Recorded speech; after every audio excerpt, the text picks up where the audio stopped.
Bonjour cher peuple de Dieu, je suis l'apôtre Habib Poiti et je viens à travers ce message vous tenir informé et vous inviter au sujet d'un grand événement qui aura lieu au siège des églises Centre de rassemblement chrétien situé l'arrondissement 1 Lumumba, précisément au quartier Kimbamba, arrêt ex-Pamela. Il y aura un grand événement intitulé Natsal.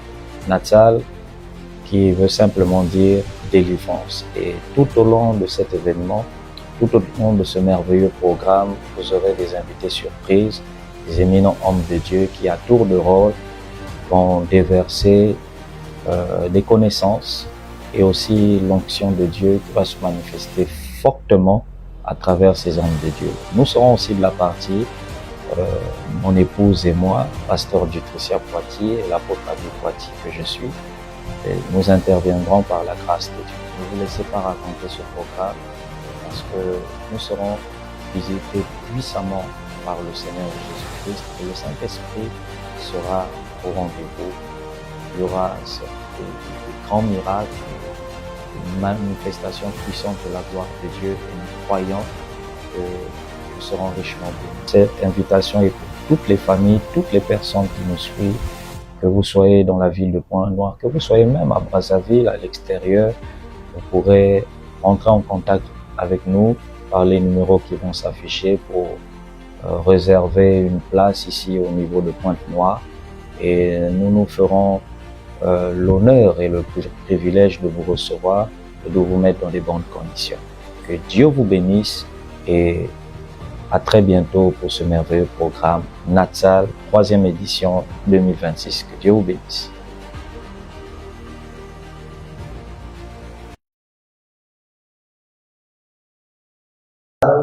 Troisième édition. Amen.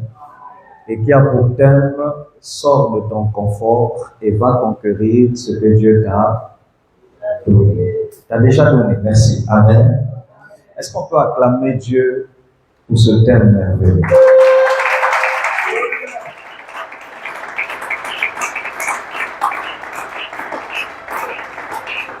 Gloire à Dieu. Amen. Pendant ce programme, merci. Pendant ce programme, nous avons des orateurs qui vont intervenir. Amen. J'aimerais que tu nous prêtes toute ton attention. Ça va? Et que tu ne te laisses pas distraire d'une manière ou d'une autre. Est-ce que quelqu'un me suit? Celui qu'on va recevoir aujourd'hui, je me fais l'honneur de le présenter. Mais avant que je le présente, j'aimerais que nous puissions incliner nos têtes un instant dans la présence de Dieu, que nous puissions prier pour ce moment que nous voulons recevoir la parole de Dieu. Élève la voix et prie le Seigneur.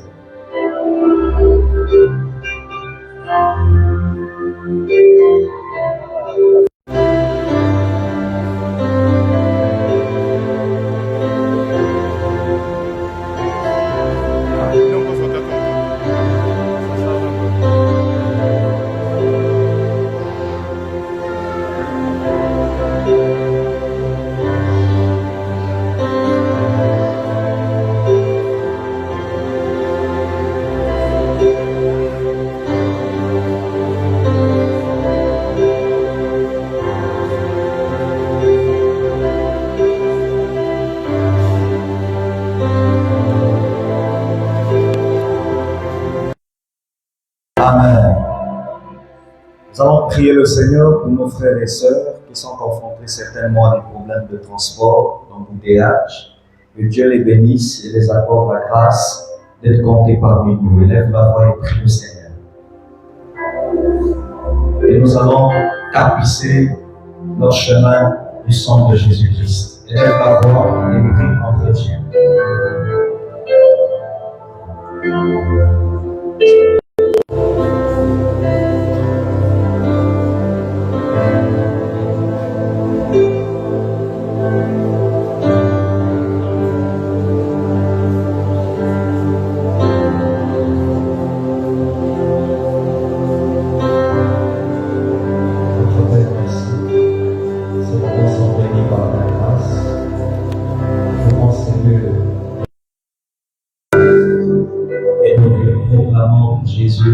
notre Seigneur et Sauveur.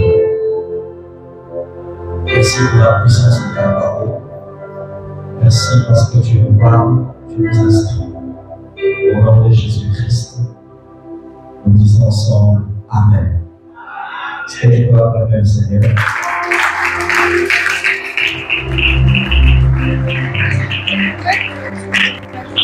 Tu peux acclamer Dieu pour cela?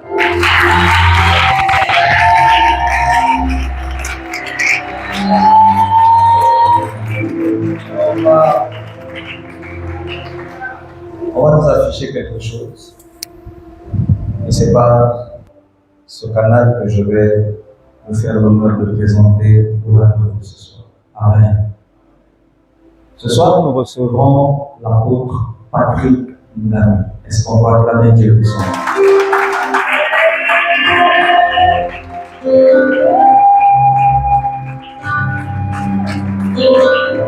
Amen. Il est marié à Madame, notre sœur, Evelyne Ndami, et père de 4 enfants. L'apôtre Patrick Habib, je découvre qu'il se nomme aussi Habib.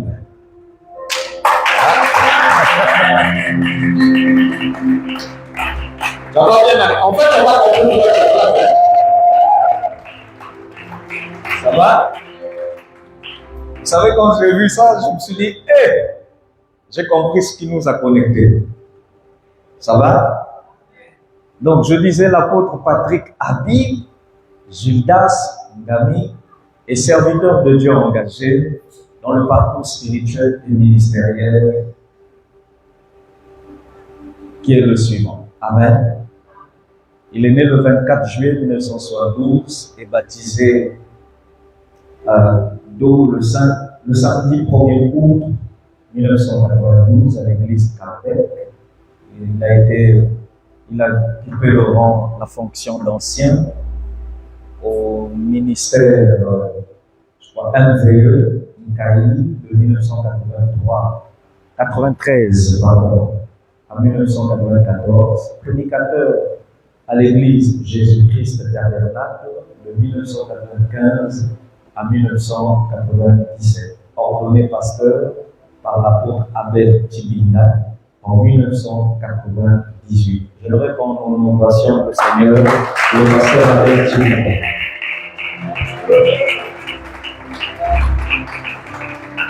Amen. Il a été pasteur assistant au ministère international d'évangélisation Bethesda, en cycle 1 IEB, de 1998 à 2004. Pasteur au centre d'évangélisation Bethany, de 2005 à 2008. Depuis 2009 jusqu'à nos jours, visionnaire du ministère international Foi et Vie, Église Source Intarissable, implantant 5 églises, 3 à Pointe-Noire, 1 à Louisy, 1 à Brazzaville. Confirmation de son ministère apostolique en 2010 par son père spirituel, l'apôtre Placide Batoukeka. Est-ce qu'on va acclamer Dieu pour pasteur Placide?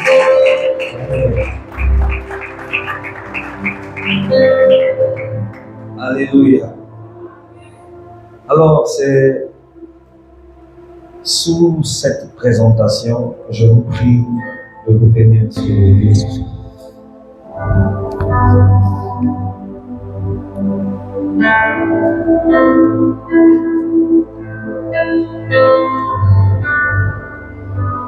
Amen. Et sans plus tarder, je vais faire appel sur cet autel le révérend apôtre Patrick Habib, Gildas. Affaire ta Bible là, tu veux plus lâcher ça, hein? Amen. Gildas Ndami.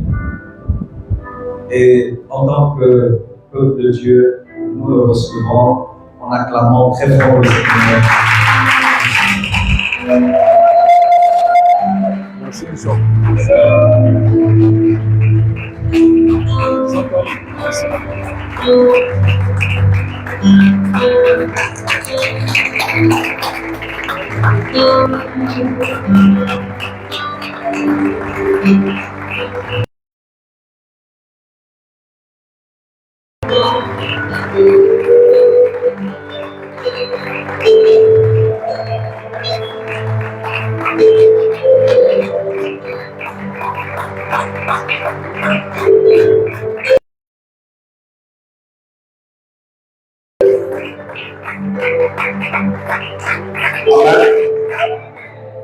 Merci de vous rasseoir. Merci beaucoup.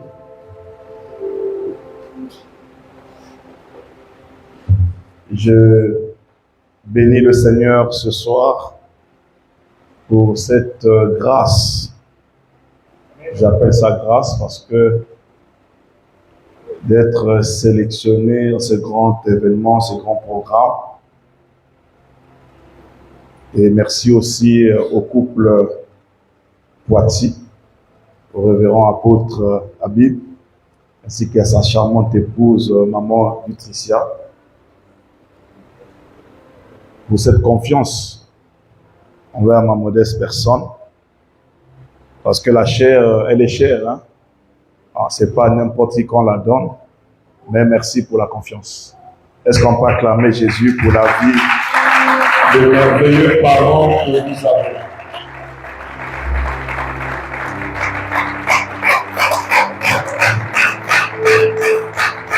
Merci aussi aux éminents hommes de Dieu qui sont dans cette salle, en vos rangs, grâce, titres et qualités. Que le Seigneur vous bénisse. Merci à tous ceux qui travaillent autour de cette grande vision, cette grande communauté CRC.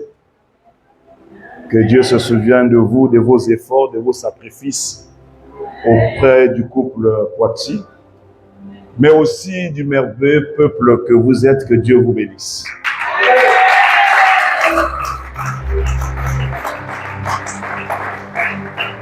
Je serai venu avec mon épouse ce soir, maman Evelyne Gami. Elle me demande de vous transmettre des salutations au couple. Certainement demain elle sera là avec nous. Et je crois que nous passerons des bons moments dans la présence du Seigneur. Que le Seigneur nous aide. Je suis parfois un peu timide, hein? Que le Seigneur nous aide afin que nous puissions donner le meilleur de nous-mêmes ce soir pour bénir son peuple. Gloire à Dieu. Nous parlons ce soir où tous nous sommes venus assister à Natsal. Natsal, c'est en hébreu, hein? C'est en hébreu. Et je pense que ce soir, ça va être un peu dangereux.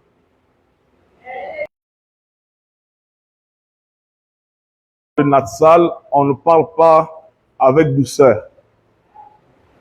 Lorsqu'on parle de Natsal, on ne caresse pas.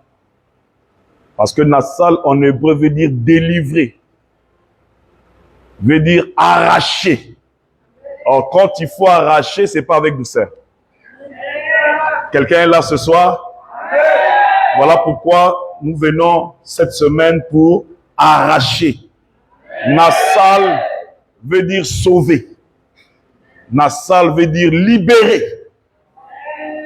Je pense par la grâce de Dieu, le peuple sera véritablement libéré. Vous savez, Natsal, c'est un verbe très fort qui décrit une intervention puissante de Dieu pour sortir quelqu'un d'une situation. Donc, ça nécessite une intervention puissante de Dieu pour sortir quelqu'un d'une situation. C'est ça, Natsal. Et j'aimerais que quelqu'un dise ce soir, Dieu va me Natsal. Voilà, Dieu va te délivrer ce soir de cette situation qui te dérange depuis des années. Amen. Parce que Natsal, ce n'est pas juste aider, c'est arracher des mains de l'ennemi. C'est libérer avec force, sauver au dernier moment, faire sortir quelqu'un d'un piège. C'est ça Natsal. Et Par la grâce de Dieu, le sous-thème qui m'a été donné pour ce programme, sortir des fausses accusations. Comment peut-on sortir des fausses accusations? Ce que nous allons découvrir ensemble par la grâce de Dieu.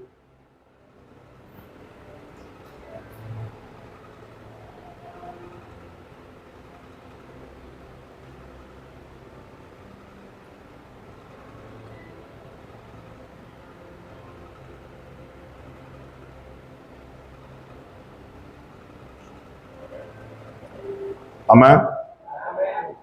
J'aimerais quand même signaler que j'aime écrire, j'écris beaucoup. Donc je prends mon temps pour écrire parce que les paroles s'envolent, hein. Les écrits restent et ça va édifier, ça va nous aider ce soir. Voilà, on va prendre un premier texte. Quelqu'un pourra nous aider dans la salle si c'est possible. Dans le livre de Psaume 35, Psaume chapitre 35, le verset 11.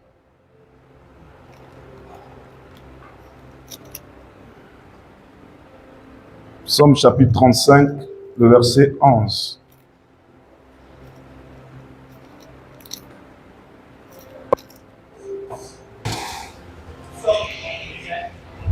Le verset 11. Des faux témoins se lèvent. Ils m'interrogent sur ce que j'ignore. Alléluia. Des faux témoins se lèvent. Ils m'interrogent sur ce que j'ignore. Ésaïe chapitre 54, le verset 17.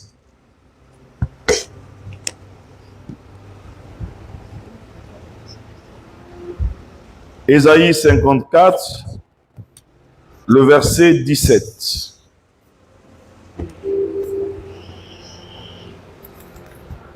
Toute arme forgée contre toi sera sans effet, et toute langue qui se lèvera en justice contre toi, tu la condamneras.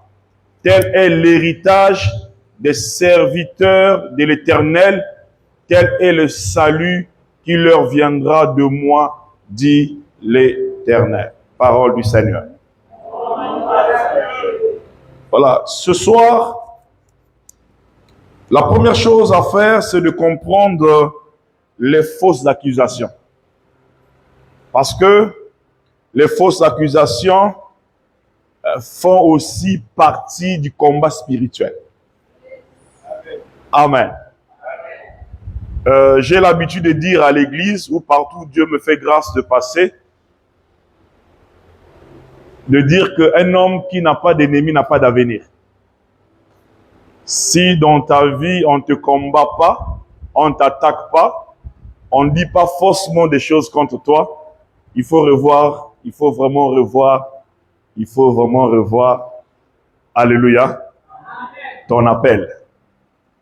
Parce que le combat, les fausses accusations font partie de la vie même des ministres, des serviteurs de Dieu. Tous vont passer par là. C'est un chemin obligatoire. Je dis aux gens, quelle que soit la puissance d'un homme, si on peut trouver, si ça existe, les hommes de Dieu très puissants, des grands, des archibishops, des archipapes, si on peut trouver des gens qui sont calés dans la délivrance, j'aimerais que les gens comprennent ceci. Quelle que soit la puissance d'un homme de Dieu, quelle que soit l'onction qu'il peut dégager, ça n'empêche jamais un homme de traverser le désert. La parole d'un homme de Dieu, aussi puissante qu'elle soit, elle ne peut jamais empêcher un homme de vivre les fausses accusations. La parole d'un homme de Dieu, aussi puissante qu'elle soit, elle ne peut pas empêcher quelqu'un de traverser le désert. Mais la parole de l'homme de Dieu t'aide à traverser le désert. Mais ne va jamais t'empêcher de vivre le désert. Est-ce que je parle à quelqu'un? Donc, les fausses accusations font vraiment partie de la vie, de notre quotidien. Quelqu'un qu'on n'a jamais accusé faussement, je répète ici, doit revoir son appel, doit revoir sa vie. Un homme qui a Dieu va connaître beaucoup de choses. La chose qui est vraie et que nous devons savoir, ce sont des vrais qui sont combattus. On ne peut pas attaquer un faux. Quelqu'un qui n'a rien, on va l'attaquer. Pourquoi? Quelqu'un qui ne représente rien, qui ne pèse pas, qui ne représente pas un danger dans le monde spirituel, on va perdre l'énergie, le combattre. Pourquoi? Vous savez, quand vous voyez un arbre qui ne porte pas de fruits et que quelqu'un prenne la pierre et lance sur cet arbre-là, en ce moment-là, on dira tout sur cette personne. Mais on ne peut que combattre quelqu'un ou une personne qui porte des fruits. Et généralement, nous avons tendance à dire, c'est des gens qui disent que, mais pourquoi on m'attaque moi? Pourquoi on me combat moi? Pourquoi c'est moi? Qu'est-ce que j'ai fait? Ce sont des questions sans réponse. Vous savez, quand vous avez quelque chose et que vous faites peur aux hommes, ils vont vous attaquer pour vous empêcher d'atteindre votre but. Est-ce que vous savez que le plus grand prophète de ta vie n'est pas toi-même? Le plus grand prophète de ta vie n'est pas Dieu. Le plus grand prophète de ta vie, c'est ton ennemi. Parce que ton ennemi voit ce que toi, tu ne vois pas. Je ne sais pas si quelqu'un me comprend. Je dis, ton ennemi voit ce que tu ne vois pas, voilà pourquoi il te combat. En fait, toi-même, tu n'as pas conscience de ce que tu représentes. Tu n'as pas idée de ce que tu représentes, le danger que tu représentes dans le monde des ténèbres, dans le monde des esprits. Voilà pourquoi tu es combattu, tu es faussement accusé, parce que les gens voient la personne que tu vas devenir. Et si on te laisse un peu tranquille, ton ministère va prendre de l'ampleur de l'ascenseur. Qu'est-ce qu'il faut faire? Il faut te discréditer. En fait, les fausses accusations viennent pour toucher à la réputation. Je ne sais pas si quelqu'un me comprend. Ça vient toucher à la réputation. Et les fausses accusations, on va peut-être noter, sont pas toujours un signe que tu es en faute. Non. C'est pas parce que tu es en faute qu'on t'accuse. C'est pas parce que tu as commis qu'on t'accuse. C'est pas parce que tu as fait du tort à quelqu'un qu'on t'accuse. Mais les fausses accusations sont aussi la preuve que tu es dangereux pour l'ennemi. Tu présentes quelque chose de dangereux, et si on laisse ce ministère évoluer, si on laisse cet homme réussir, si on laisse cette femme ou cette personne aller de l'avant, par lui, la famille peut sortir d'une certaine situation, par lui, certaines personnes peuvent être bénies. Qu'est-ce qu'il faut faire? Il faut l'attaquer. Je ne sais pas si quelqu'un est là ce soir. On t'attaque pour ta crédibilité. On t'attaque pour ta destinée. C'est pas pour rien que le diable le fait. Alléluia. Mais j'aimerais t'encourager ce soir pour dire, ce qui devait te salir va relever ta gloire. Vous savez, la petite expérience fait que nous sommes passés par beaucoup de choses. On ne peut pas avoir un ministère puissant et efficace si tu ne passes pas par ce chemin-là. C'est comme un chemin obligatoire. C'est pas tracé par un homme, c'est pas l'homme qui le veut, mais c'est Dieu qui veut que tu passes par là. Et souvent dans ce chemin, c'est pas beau, c'est pas agréable. Mais tu luttes et tu résistes seulement si tu as un appel. Et si tu n'as pas d'appel, tu succombes, tu tombes, tu meurs. Comme je disais hier aux enfants, tout commence par la fondation. On nous présente deux personnes dans Matthieu, et l'un a construit sur du roc, l'autre a construit sur du sable. Et il s'agit là de la fondation. Celui qui a une bonne fondation, les vents vont arriver. La tempête va arriver. Mais à cause de la fondation, la maison ne sera pas emportée. Est-ce que je parle à quelqu'un? Mais celui qui n'a pas été construit sur une fondation, lorsque le vent arrive, parce que Dieu avait déjà prévu tout ça, ça va arriver.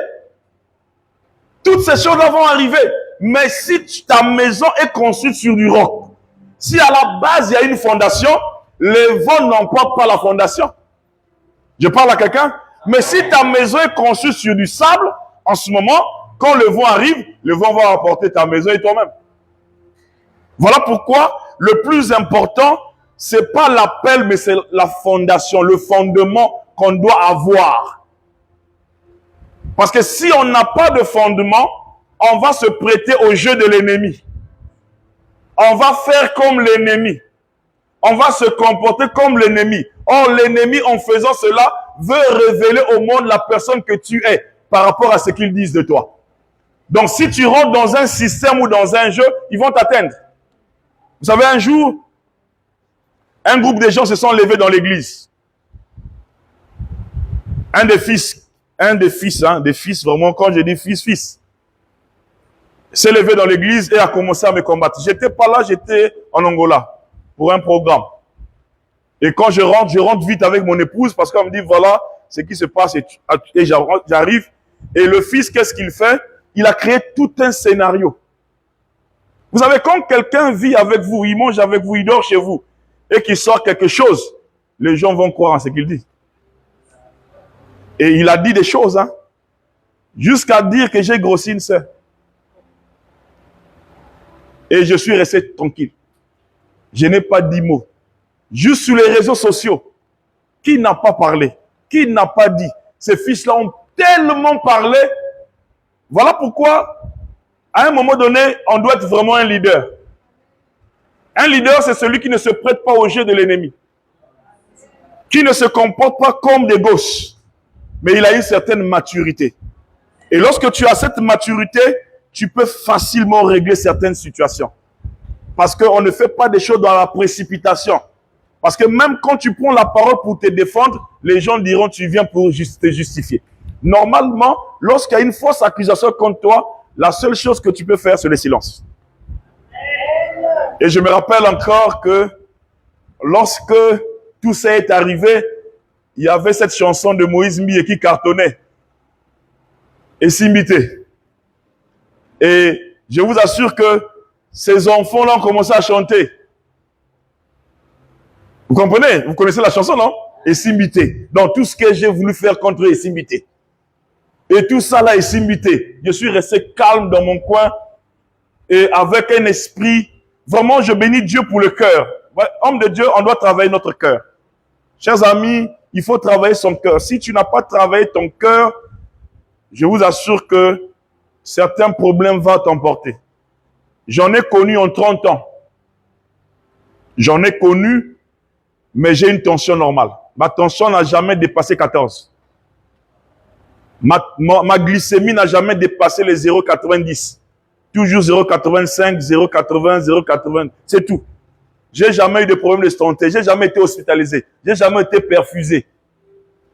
Jamais. Tel que je vous parle, jamais. Pourquoi? J'ai su prendre de la hauteur. Par rapport à tout. Je ne vous parle pas d'une seule fois. De plusieurs fois, j'ai reçu des coups. Où tu as tes enfants pasteurs, au moins 4 vont partir. Et on traîne des gens avec eux. Tu dois répondre. Mais tu tiens encore debout. Ce n'est pas donné. Si tu n'as pas un appel, tu tombes.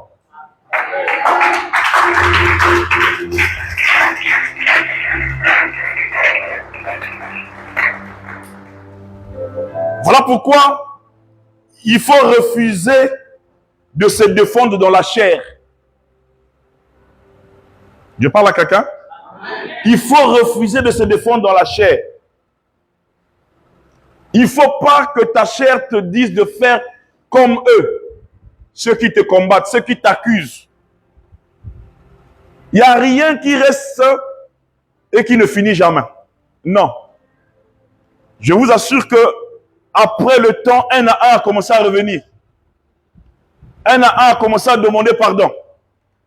a commencé à se mettre à genoux. Et il y a quelques jours, pendant que j'organisais la campagne d'évangélisation au niveau de Tchali, c'est une autre famille qui est revenue. Et cette famille-là, je vous assure qu'on m'a bien insulté par la famille. Des gens que j'ai nourris, j'ai aidé, j'ai soutenu, j'ai fait du bien. Je vous assure que, sans pourtant toucher à l'homme de Dieu ou aux hommes de Dieu ici, j'ai acheté des voitures aux gens dans cette ville. J'ai acheté des voitures aux enfants pasteurs. J'ai fait voyager. Je suis parmi les seuls pasteurs qui voyagent avec tous ces enfants. Je paye 15 billets. J'ai emmené à Dubaï, j'ai emmené en Chine, j'ai emmené partout. En Europe où je pars, partout Dieu m'a fait grâce de partir. Je ne vais jamais seul. Mais tous ces enfants-là m'ont tourné le dos. Pendant que j'ai des petits frères, j'ai donné du travail aux gens de l'église, mais qui m'ont abandonné. J'ai loué une maison de 250 000 pendant 10 ans. Ils m'ont rejeté. 10 ans pour loger des frères. Pendant 10 ans, 250 000 calculés. Mais à la fin, personne ne m'a reconnu. L'affaire de Dieu là n'est pas la blague. Hein? C'est pas un jeu de lit de pato. Si tu n'as pas de cardio, va faire les chants.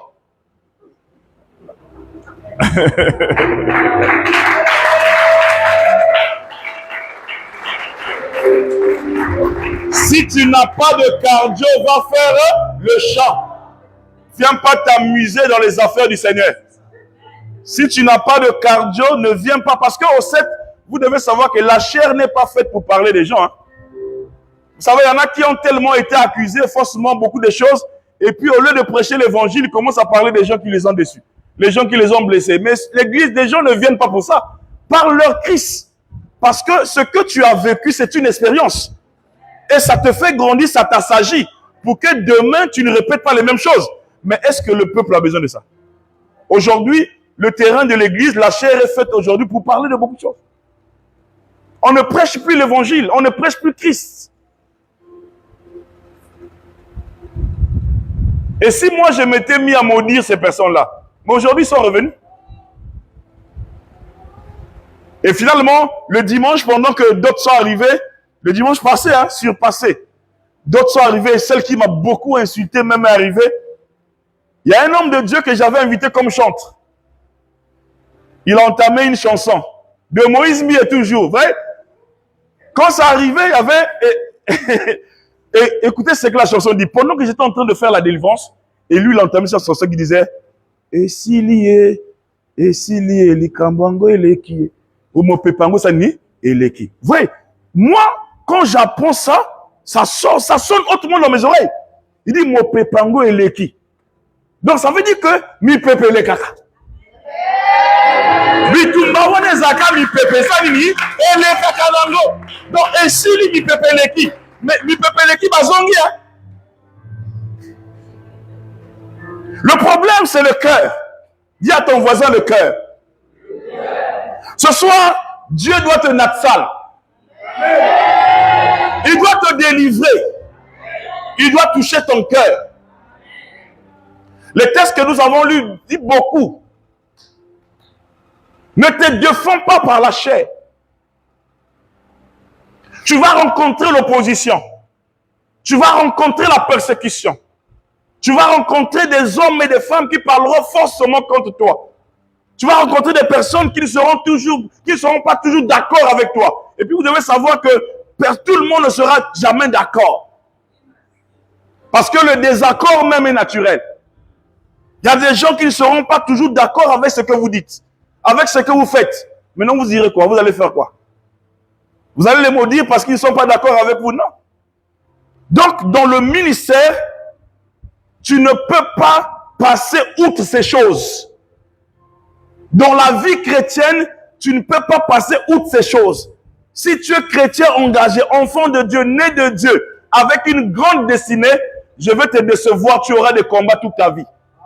Et puis aussi, décourager quelqu'un qu'un pasteur avait dit hier que tes problèmes vont finir. Les problèmes ne finissent pas.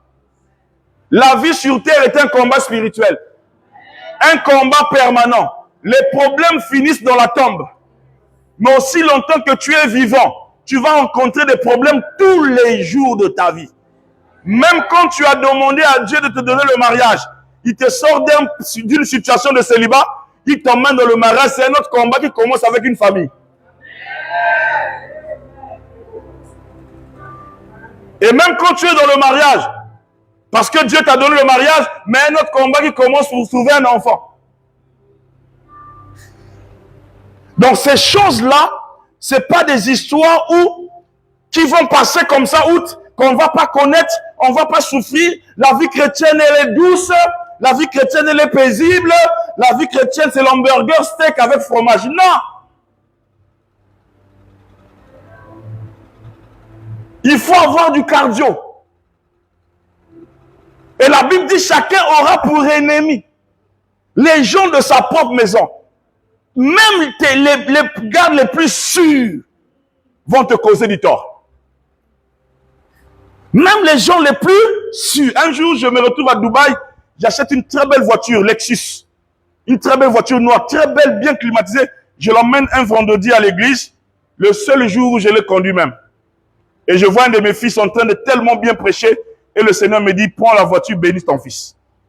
Je dis à mon épouse, ah, il y a une voix qui m'a dit maintenant de prendre la voiture, de bénir l'enfant.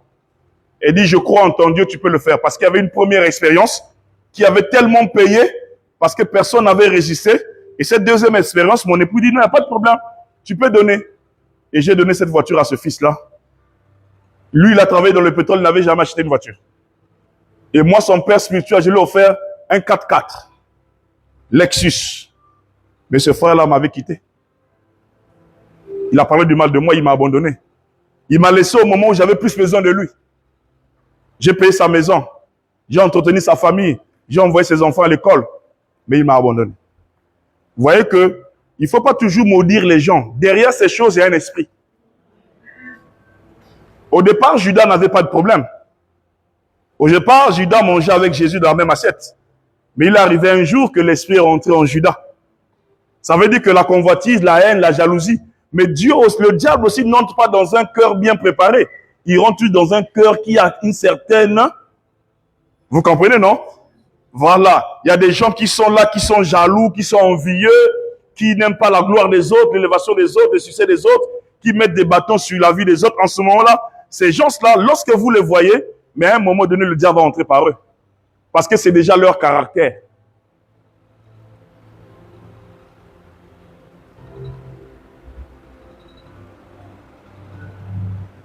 Je prie Dieu ce soir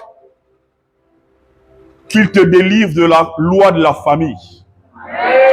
Qu'il te délivre des réclamations du ministère.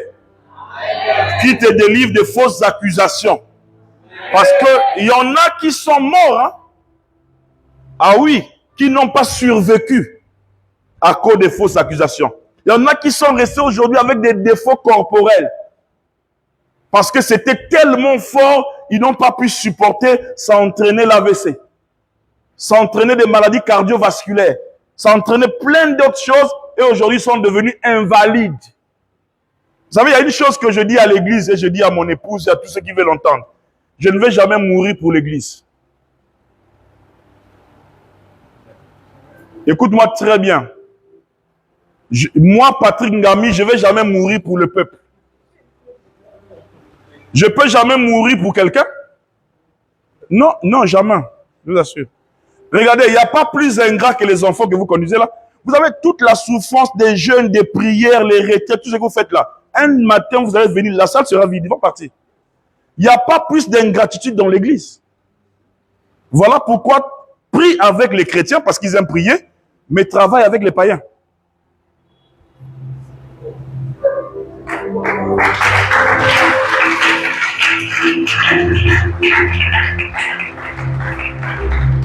Parce qu'il n'y a pas plus hypocrite que les chrétiens.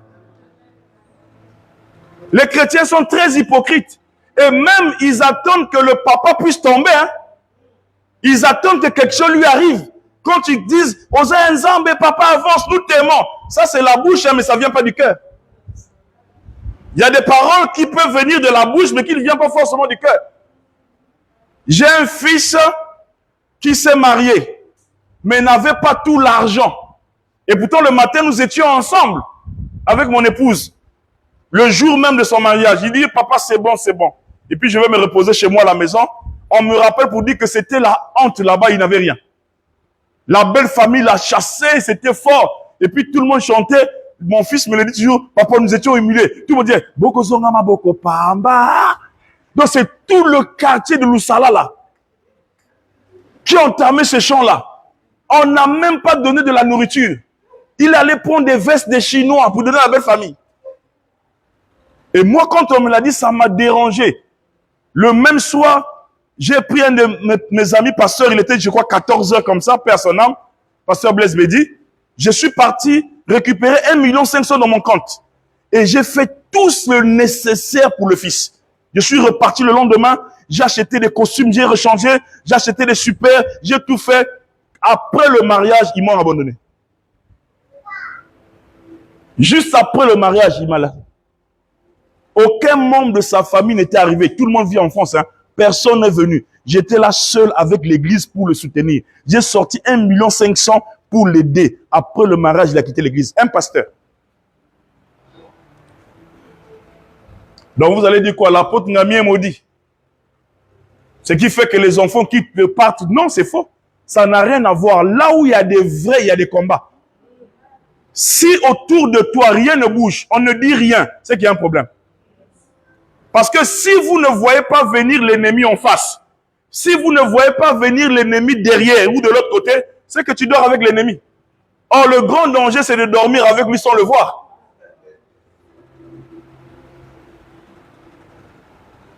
Tu es là ce soir? C'est très important. Donc, refuse de te défendre dans la chair. On va donner les versets comme ça pour lire à la maison. Ésaïe 53, verset 7. Ésaïe 53, verset 7. Ésaïe chapitre 53, verset 7.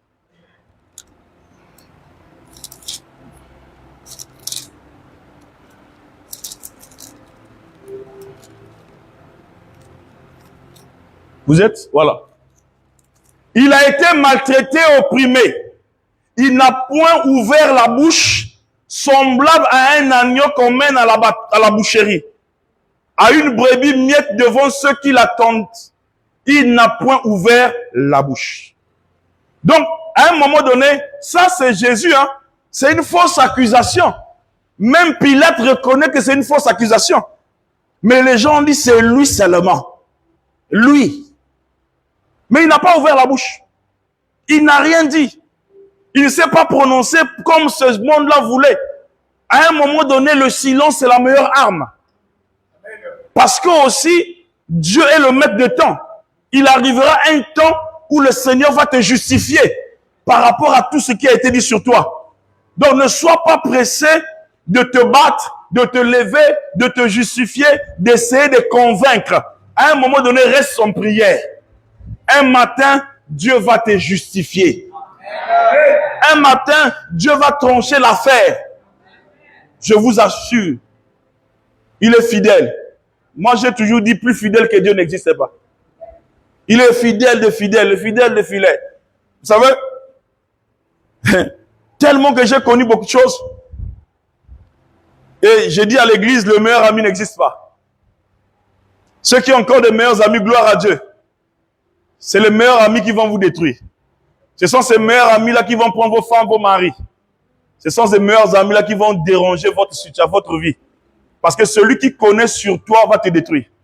Celui qui ne connaît rien sur toi ne peut pas te combattre. On ne combat pas ce qu'on ne voit pas. Voilà pourquoi les gens qui nous accusent, qui nous combattent, c'est parce qu'ils connaissent suffisamment de choses sur nous. Ils ont suffisamment d'informations, parfois que nous-mêmes nous avons données, mis à leur disposition, mis à leur portée. Et ils prennent ces informations-là pour nous discréditer. Quand vous voyez quelqu'un qui ne vous connaît pas vous combattre, c'est qu'il y a quelqu'un derrière qui vous connaît, qui passe par lui. Sinon, celui qui ne te connaît pas ne pas te combattre par rapport à quoi? Qu'est-ce qu'il va gagner pour te combattre? C'est parce que derrière, il y a quelqu'un qui ne veut pas être démasqué, qui ne veut pas être vu. Voilà pourquoi il y a le combat. Aujourd'hui, depuis des années, mon meilleur ami, c'est mon épouse. Au moins elle, je l'appelle meilleure amie. Pourquoi? Parce que je préfère mourir encore dans ses mains que de mourir dans les mains d'une autre personne. Est-ce que je parle à quelqu'un? Oui. Oui. Il est arrivé un moment dans ma vie où personne ne m'acceptait. Hein? Au bêtis, moi, si l'ito, il de la mouka aux là. Rien. Pourquoi moi-même j'étais informe et vide. Mais comme ma femme, celle que ma femme aujourd'hui m'a accepté, la mère de mes enfants, celle qui m'a accepté, tout le monde, même les prophètes ont prophétisé pour dire non, faut pas accepter, c'est pas une bonne famille. Toi-même tu as des combats, lui aussi il a des combats. Vite à plus vite égal à quoi? Vous comprenez? Mais elle a vu ce que les gens n'avaient pas vu. Et j'ai dit à Dieu, c'est là, c'est jusqu'à la fin. Jusqu'à la fin de mes jours, jusqu'à la fin. Et j'ai dit à Dieu, si tu me bénis, je l'emmène partout avec moi. Ma femme n'est jamais restée. Le nombre de visas que j'ai, c'est le nombre de visas que ma femme a. Ma femme, c'est mon sac à main. Ma complice par excellence. C'est la meilleure chose qui me soit arrivée. Ma femme. Ah oui. Je peux le dire haut et fort. Je suis tellement faible d'elle. C'est la plus grande bénédiction de ma vie. Lorsqu'une femme est heureuse, vous êtes heureux. Dès qu'une femme est en forme, la maison est en forme. C'est ça le secret. Lorsqu'une femme est bien traitée, tout est bien. Quand votre femme devient votre complice, quand votre femme devient votre camarade, quand votre femme devient tout marche. Est-ce que vous savez que même quand nous nous levons pour prêcher à l'église, et quand on dit même aux fidèles, toute la nuit j'ai prié pour vous, ta femme te regarde.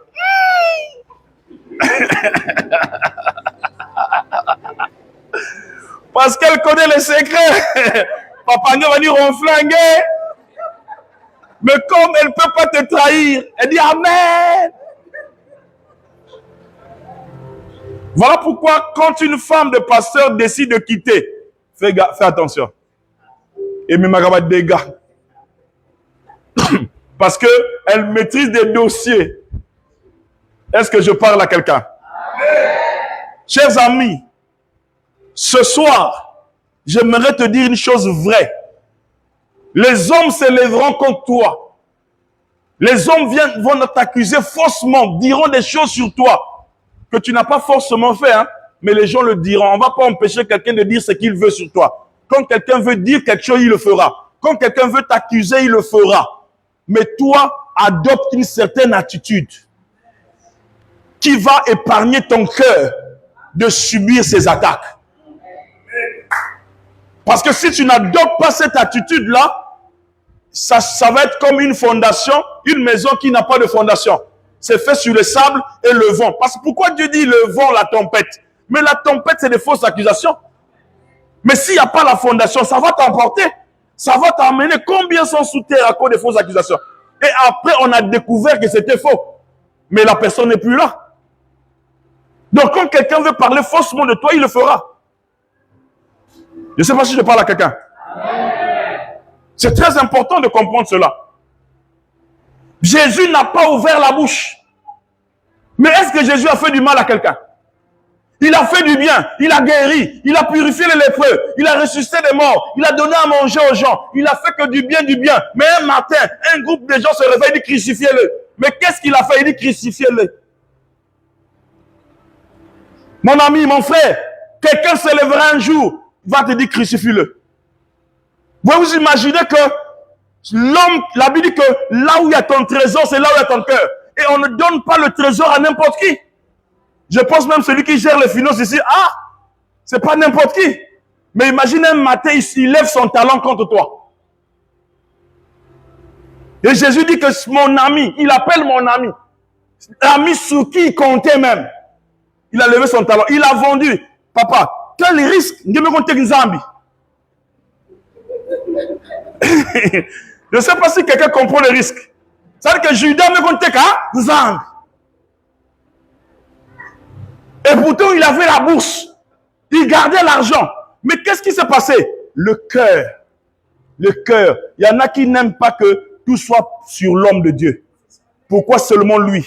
Moi aussi, je suis la diacre. Moi aussi, je suis là ancien. Je suis pasteur assistant. Pourquoi seulement lui? Les gens parlent que de lui. On prête attention sur lui. On achète que la voiture au pasteur. Mais nous aussi, on fait des sacrifices. Pourquoi seulement Judas? C'est ça, en fait. C'est quelqu'un qui ne veut pas que tout passe par l'homme de Dieu. Et il y a des gens comme ça qui marchent avec nous, qui sont avec nous dans le ministère. Un matin, tu comprendras qu'ils sont là pour détruire. Il y a des hommes qui ne viennent pas à l'église depuis un moment. Il y a des sœurs, des frères qui ne viennent pas. Mais le jour où vous allez comprendre pourquoi ils ne viennent pas, on va dire que le frère est un tel qui vous a talbé. Un Zosa qui est pasteur que je l'avais bien. Comment? Frère qui? Oh, frère inter... Oh, comment ça? Oui. Il nous a dit que tu ne nous aimes pas. Il a même dit que tu nous as insultés en plein culte un dimanche. Voilà. J'ai un des fils que j'aime beaucoup, très beaucoup même. Je ne l'ai pas maudit, gloire à Dieu. Mais un matin, j'ai fait un culte pendant que j'étais en train de parler. Et après le culte, les gens sont venus me voir. Pourquoi? C'est le même fils qui allait dans la maison de quelqu'un pour dire que papa dit ça en plein culte. Sur vous, sur la famille. Vous êtes une famille maudite, voilà, voilà. Et la famille a cru, hein. Pendant un mois, personne ne venait. Quand je vais là-bas, on me dit non, mais tu as dit à quelqu'un. Et quand j'appelle le mari de la sœur depuis les États-Unis, c'est lui qui me dit, oh, papa, reste tranquille. C'est le frère Intel. Ce jour-là, ma femme avait fait un bon bouillon avec le foufou. Et ce coup dit à foufou, mais c'est qui? Mes os.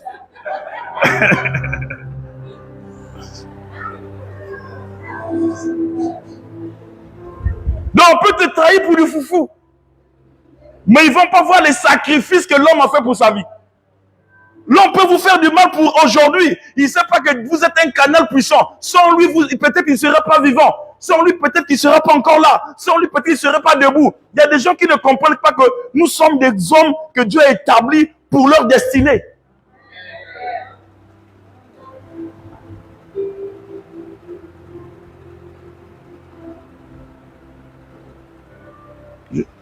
Amen. Et moi, quand l'apôtre Habib m'a dit que je devais être à ce programme, mais j'ai béni Dieu. J'ai dit Amen. Parce qu'il y a quelque chose que ce couple a fait pour nous, pour ma famille, j'ai béni Dieu pour ça. Amen. Et c'est là où j'ai compris, ce sont mes frères. C'est ma famille. Est-ce qu'on peut acclamer Jésus pour leur vie?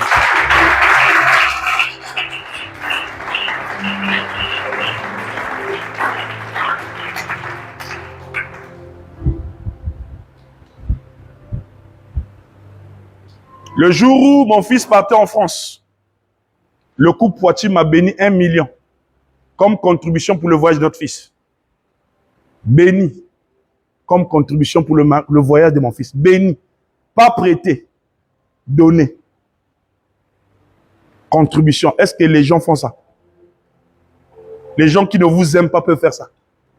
Les gens qui ne vous croient pas en vous peuvent faire ça. Un homme qui n'est pas de ta famille peut faire ça. Pourquoi tu es silencieux? Tu avais demandé au pasteur, il avait refusé. Chacun a sa grâce, hein.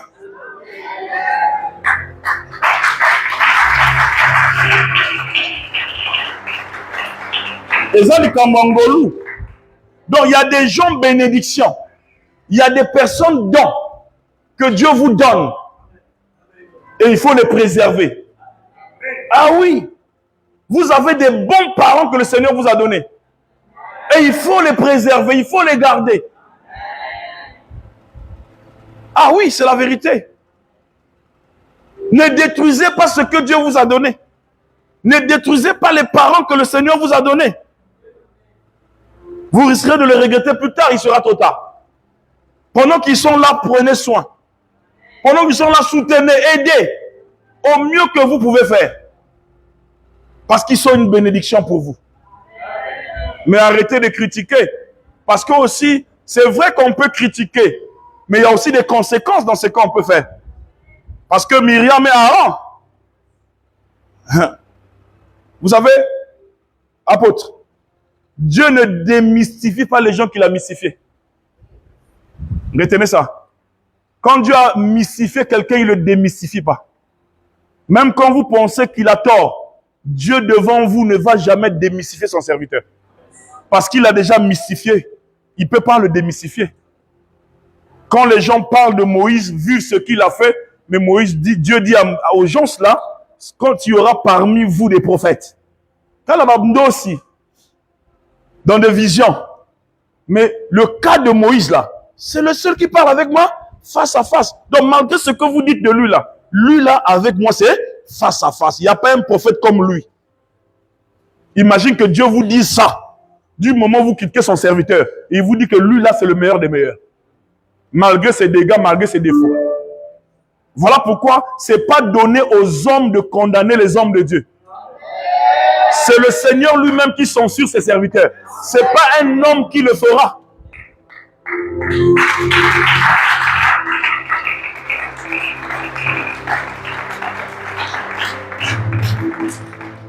Voilà pourquoi je vais te dire, tous ceux qui te combattent aujourd'hui seront dans la confusion demain. Dieu va confondre tous ces ennemis-là qui se lèvent contre toi. Tous ceux qui t'attaquent. Personne n'est tenté au-delà de ses forces.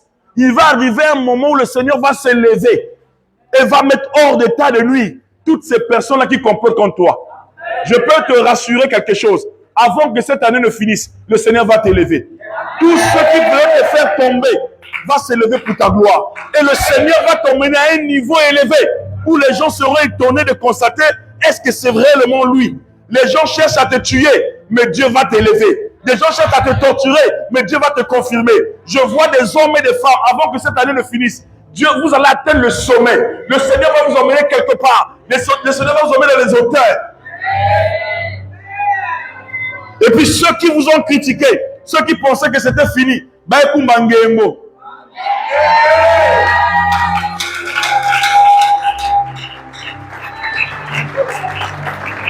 comment c'est possible? Comment Dieu a fait? Comment cette personne est élevée? Nous, on a voulu l'attaquer. Nous, on a voulu le réduire. Frère, quand tu es dans le collimateur de Dieu, quelque chose c'est que les gens pensent de toi, Dieu va t'élever. Écoute-moi, les attaques de l'ennemi n'empêchent pas la bénédiction d'arriver. La persécution n'empêche pas la bénédiction d'arriver. Même si on te combat aujourd'hui, si tu es prédestiné par Dieu, rien ne va arrêter cela. Même quand on te combat aujourd'hui, si Dieu t'a déjà localisé, rien n'arrêtera cela. Je parle à un béni ce soir. Je parle à quelqu'un d'élevé ce soir. Je parle à quelqu'un de bon ce soir. Dieu va t'établir au milieu des hommes. Dieu va te confirmer dans la famille. Donne-moi le meilleur des amens.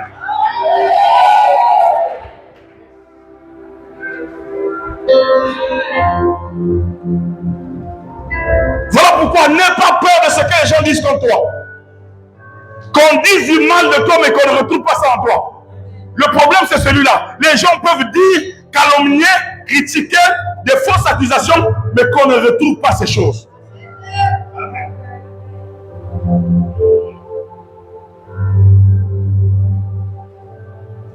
Et puis aussi, peut-être serviteur de Dieu.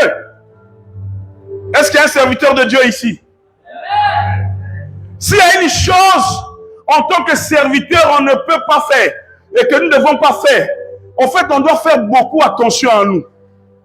La tentation est grande lorsque vous êtes homme de Dieu, lorsque vous êtes serviteur de Dieu. Le diable va emmener n'importe qui pour vous détruire. Le diable va attirer, vous savez, c'est là où il y a du miel qu'il y aura des insectes. Là où il n'y a pas de miel, les insectes ne viennent pas. Voilà pourquoi les gens sont attaqués parce qu'il y a du miel. Voilà pourquoi ne donnez pas l'occasion aussi à l'ennemi de vous attaquer, de vous combattre, de vous détruire. Un pasteur qui couche avec les fidèles va se créer les problèmes lui-même. Pendant que tu prêches, elle te voit nue. Aujourd'hui, le sacré n'existe plus dans l'église. Les gars, je vous assure qu'aujourd'hui, quand on parle de la gloire, allez partir dans le pointe noire là, allez-y vérifier s'il y a encore la puissance dans les églises. Il n'y en a plus. Le côté sacré là est fini. Pourquoi la familiarité? Vous savez pourquoi? Il n'y a jamais d'omelette des œufs des aigles. Omelette à mec à aigle. Parce que l'aigle n'est pas dans la familiarité. Ngeza sa mec omelette à souskele. Parce que souskele bouté va mec yanga la manto la bande.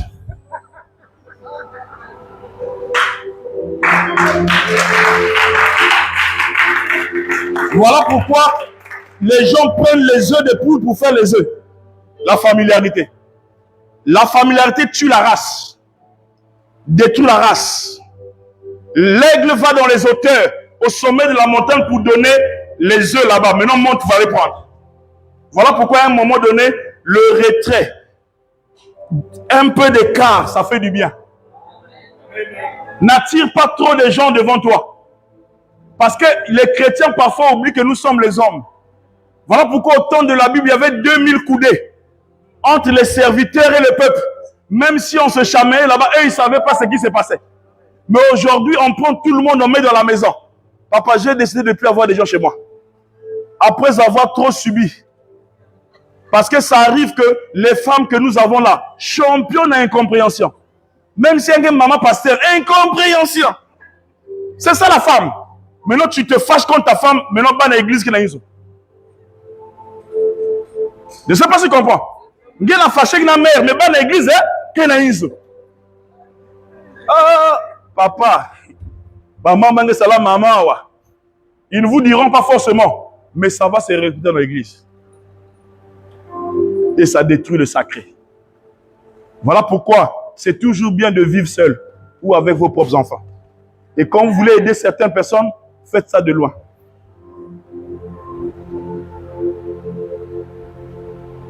C'est un homme qui a subi qui vous parle. Hein?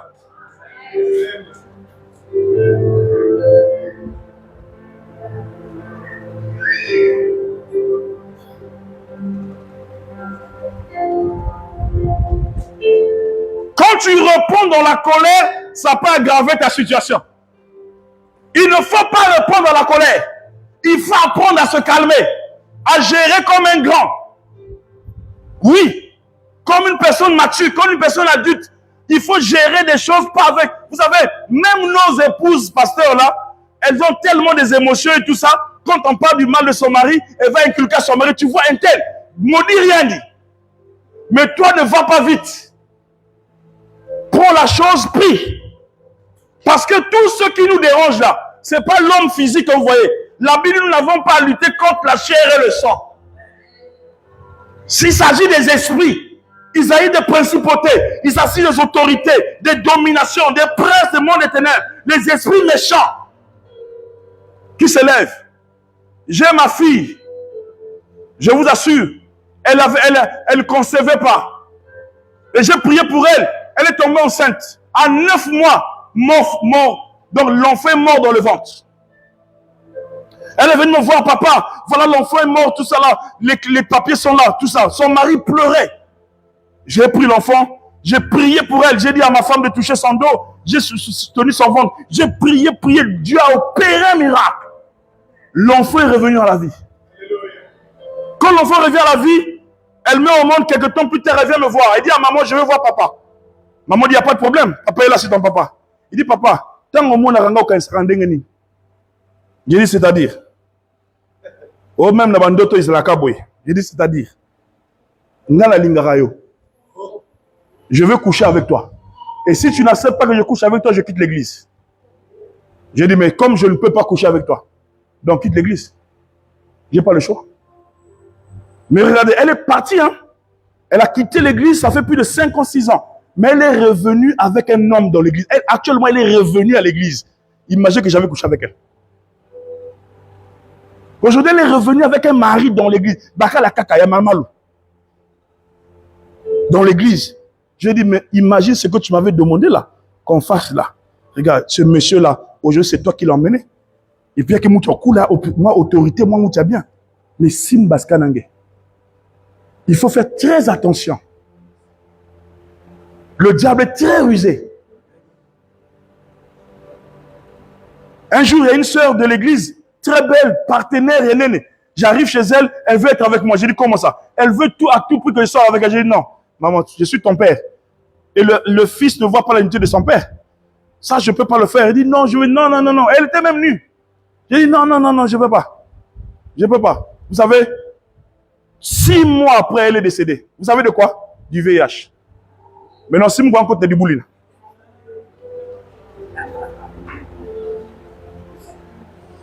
Maman pasteur, priez pour vos maris.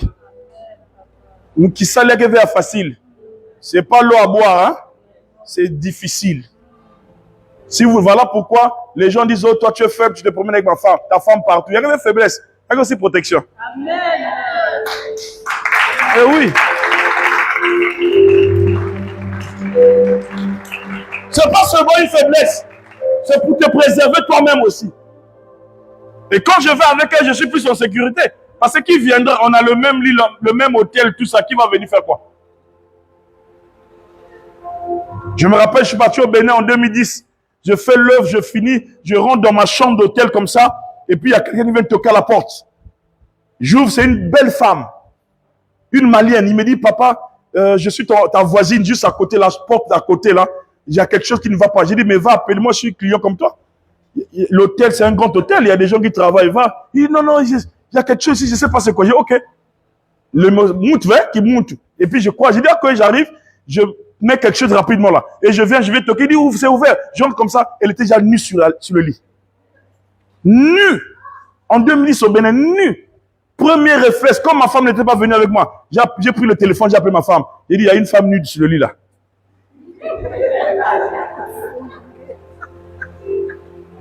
Il y a une femme nue sur le lit.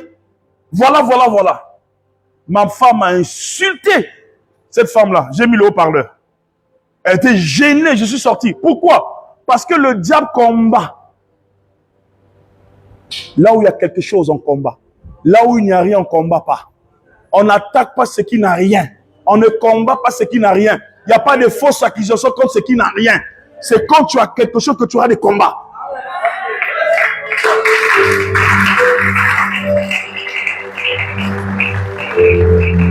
Écoutez-moi, Joseph n'est pas sorti avec la femme de Potiphar, mais la tunique est restée. La tunique ne peut pas se défendre. Mais il dit, c'est sa tunique. Ça ne confirme pas. Tu n'étais pas dans la chambre, maintenant ta tunique fait quoi ici? Tu n'étais pas dans la chambre, ta tunique fait quoi? Ici. Accusé faussement, mis en prison. Le Dieu qui justifie, quand tu n'as rien fait, il te sortira de là. Et il te sortira de là la tête haute. Je dis la tête haute. Mais seulement si tu es innocent. Voilà pourquoi on doit s'efforcer à être innocent face à certaines attaques. Qu'on ne nous retrouve pas dedans. Une de mes filles m'a appelé. Ma femme était enceinte à l'époque. Elle dit, papa, j'ai une nouvelle maison. J'ai besoin de la bénédiction. Il n'y a pas de problème. J'ai dit à mon épouse, allons, on a fatigué. Ok, reste. J'ai démarré la voiture, je suis parti. Dès que j'arrive, je viens toquer. Là où elle m'explique. Elle est dans la douche. Qui attend son père et au moment où le père arrivera dans la douche? Au moment où j'arrive, elle dit, papa, c'est ouvert. Je suis sous la douche. Comment tu t'es pas encore lavé avant que ton père ne vienne? Tu attends qu'il est en route et c'est maintenant que tu rentres dans la douche. Et elle a piégé des photos. Comme ça, un peu nu et tout ça. Et quand je rentre au salon, je vois ça, je sors. Papa, réflexe, démarre la voiture et part. J'ai démarré la voiture, je suis parti. Quand elle sort comme ça, je suis parti. Elle dit, papa, tu es parti? Je dis, non, non, je connais tes intentions. Vous savez ce qu'elle a fait? Avant que j'arrive à la maison, elle a appelé mon épouse, elle a appelé des gens. Papa était ici, il n'y a que lui que j'ai reçu, il a volé mes 40 000. Donc, un grand monsieur comme moi, je vais aller voler 40 000. Pourquoi? Parce qu'elle a su le danger. Ce monsieur-là pourra aller dire là-bas que j'ai essayé de faire ça. Voilà pourquoi il faut faire très attention. Il y a des choses, au lieu de partir, envoie ta femme.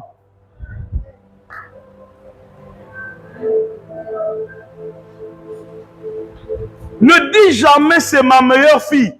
Moi, les filles qui ont été même secrétaires dans mon bureau ont voulu coucher avec moi. Voilà pourquoi secrétaire femme là, il faut mettre quoi? Elles vont t'accuser. Elles vont t'accuser.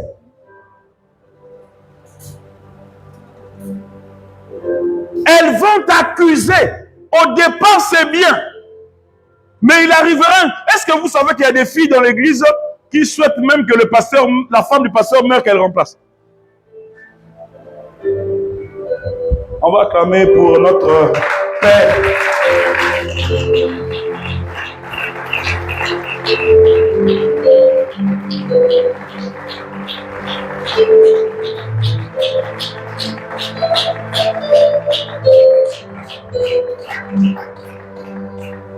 Amen. Il me reste encore 9 minutes. J'ai 1 heure.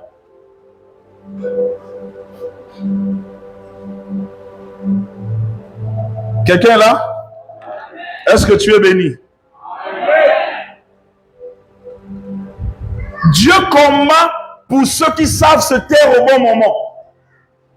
Dieu combat pour ceux qui savent se taire au bon moment. À un moment donné, il faut savoir se taire. Parce que le silence stratégique est une arme.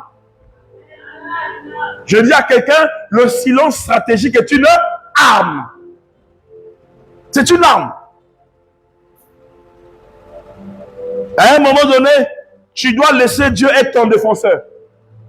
Exode 14, 14. Qu'est-ce que nous dit la parole? Exode 14, 14. Que dit l'écriture ici?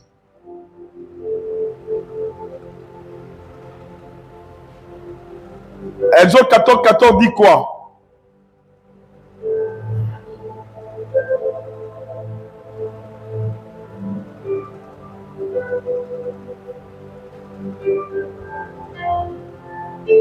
Exode chapitre 14, le verset 14, rapidement.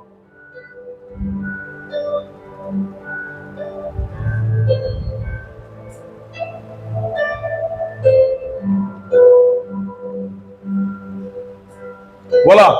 Écoutez ce qu'il dit. L'Éternel combattra pour vous et vous gardez le silence. L'Éternel combattra pour vous et vous faites quoi?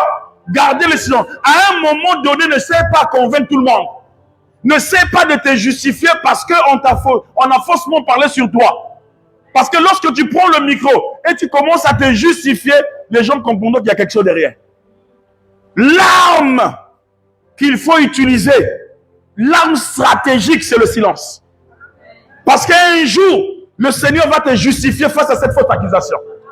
Il dit, il combattra pour toi. C'est pas à toi de te défendre. C'est pas à toi de vouloir convaincre tout le monde. Non, c'est faux, c'est faux, c'est faux. Non, il y en a aussi qui ont fait, mais qui disent que c'est faux. Et pourtant, il a fait la chose. Ah oui, hein? Il y a des gens qui se justifient, qui savent parler.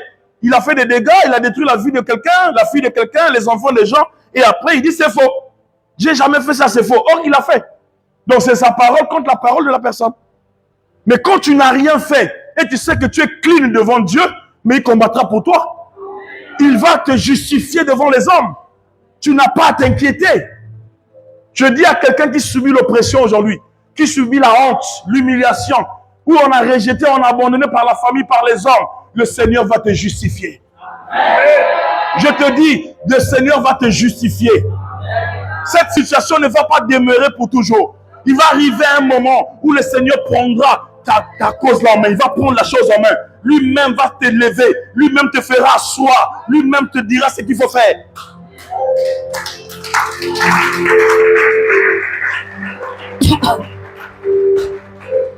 Joseph est accusé à tort. Joseph est mis en prison. Mais la fin de Joseph, c'est le trône. Je dis à quelqu'un, la fin, c'est le trône. Le Seigneur va te justifier. Le Seigneur va t'élever. Il te mettra au sommet. Tes humiliateurs seront humiliés. Oui, ceux qui te combattent seront dans la confusion. Parce que le Seigneur fera de telle sorte que ceux qui ont voulu t'humilier descendent. David a connu cette chose. Poursuivi jusqu'à vouloir le tuer, ôter sa vie. Mais la fin de David, c'est le trône. Écoute-moi, les gens vont accuser faussement, mais ce que Dieu a prévu va arriver. Les agissements des gens ne vont pas empêcher la bénédiction d'arriver. Les combats ne vont pas empêcher. Regardez, si dans ta vie, il n'y a pas de combat, c'est qu'il y a problème. Si dans ton ministère, il n'y a pas de combat, vérifie ton appel. C'est douteux.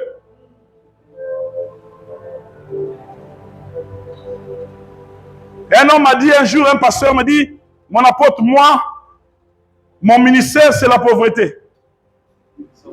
Moi, les gens qui sont, les pasteurs qui sont bénis là, moi, je doute un peu. Je dis, si ton Dieu est pauvre, pas le mien.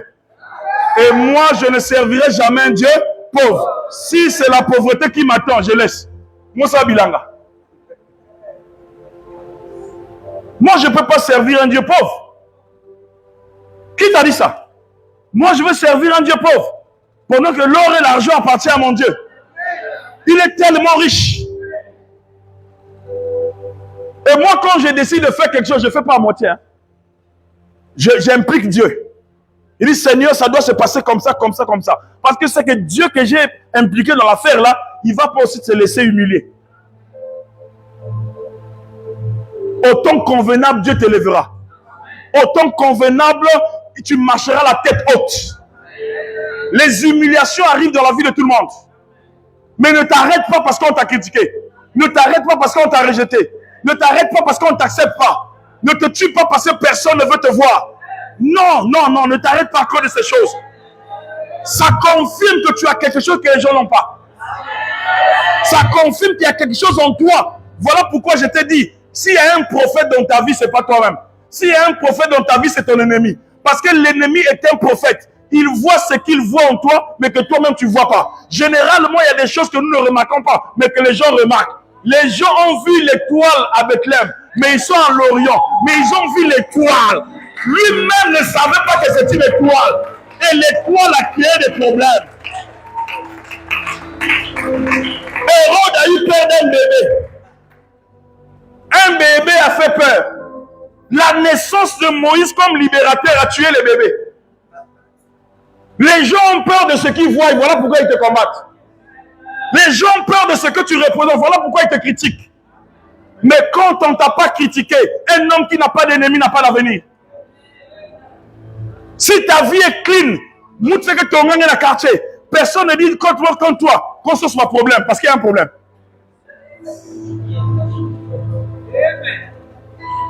Si ce soit problème. Si tu as critiqué quelque chose, c'est un problème, parce qu'il y a un problème.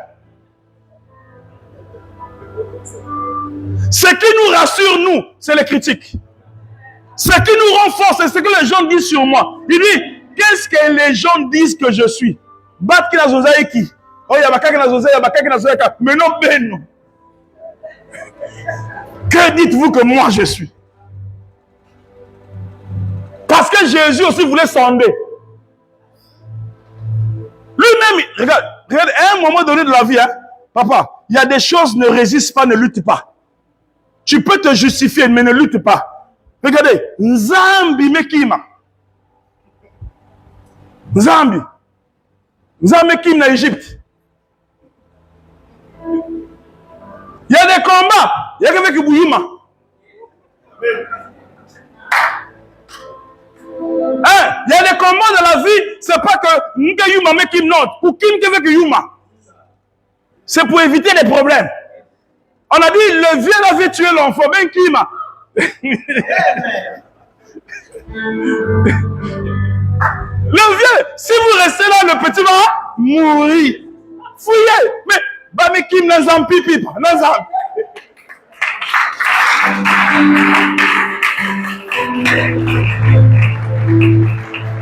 Maintenant, si Dieu a fui, qui suis-je?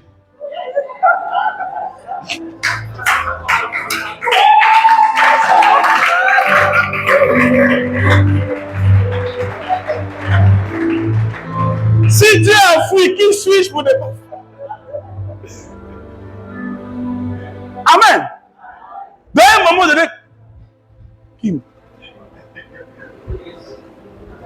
Vous savez, moi j'encourage parfois l'église, hein, et ils m'ont dit comment bizarre, combien de pasteurs qui ont ça? Je dis souvent aux gens, tu restes longtemps dans un milieu là, quand les choses ne marchent pas, c'est une zone de confort. Vous voyez, la zone de confort, parce qu'on dit sors de ton confort, la zone de confort est un piège. La zone de confort est très dangereuse. Parce qu'il y en a qui sont là, dans cette zone-là, ils ne veulent pas bouger, ils sont stagnés. C'est un danger. Tu as le foufou le matin, tu as le foufou à midi, tu as le foufou le soir. C'est un danger. Si Dieu n'avait pas délivré Abraham, tu 75 ans, il ne soit papa. Tu 75 ans, zone de confort, danger. Et si Dieu n'est pas venu récupérer Abraham, si vous bien quand même papa. À un moment donné, il faut te révolter. À un moment donné, te révolutionner. Jusqu'à quel âge? À un moment donné, sors de ta zone de confort. Chez nous, personne n'est sorti de la maison familiale. On était tous là. Et puis quand j'ai eu ma femme, papa, Kima. Et j'ai pris des risques. Quel genre de risques? Là, je touche le confort, là. J'étais dans une zone de confort, hein. Mon père était directeur du protocole d'État. Mais on roulait dans voiture noire, de 405 à l'époque. Et j'ai fréquenté l'école Tikaye primaire. C'était pas n'importe qui fréquentait à l'époque là-bas. Il y avait une école là-bas, BT. Donc il y avait un certain confort. Mais quand j'ai eu ma femme là, j'ai fui la maison, papa. Sa mère est venue se faire soigner à Pointe-Noire à Fuchs. Le jour où elle est partie de la maison pour repartir à Brazzaville, c'est là où je suis rentré avec ma femme. Au fait, on a 29 ans de vie commune, 21 ans de mariage. Vie commune, la Nikim Kima. Commune. Je ne sais pas si quelqu'un me comprend. 29 ans de vie commune, donc vie commune, ni Moukima, 8 ans. Je suis allé me mettre avec elle. Sans rien. C'était ma délivrance. Et ceux qui sont restés jusqu'aujourd'hui sont là. Écoutez, à un moment donné, sors, ça peut être compliqué, ça peut être difficile. J'ai laissé à ma femme 50 francs pour manger. 50 francs. J'ai dit, mais ça, c'est quel problème? Je suis allé me chercher. On mangeait le mouata tous les jours. Phosphatine 7e âge.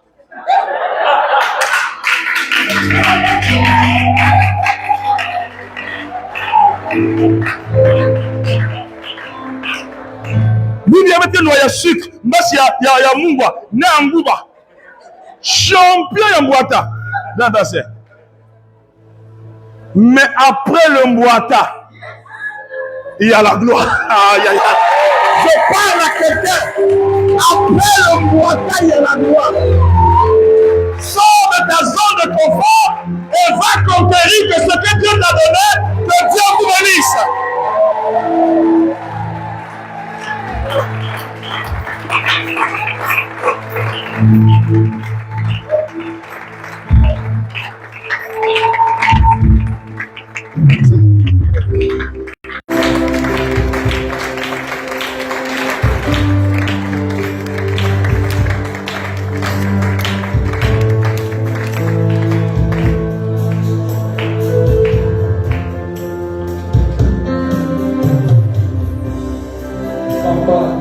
Le Seigneur Jésus est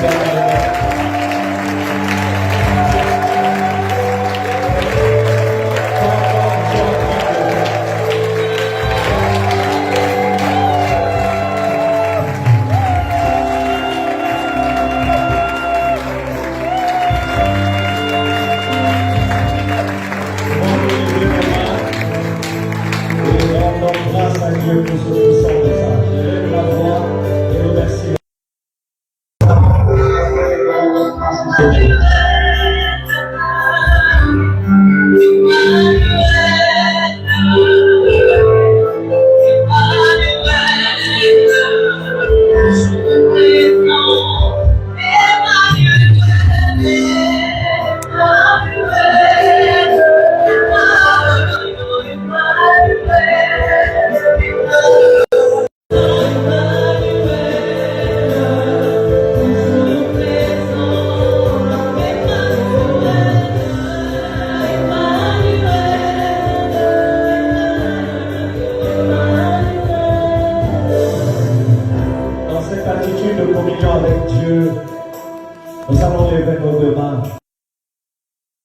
Par son Esprit Saint, de nous accorder la grâce de sortir de cette zone de confort, des turbulences, des fausses accusations.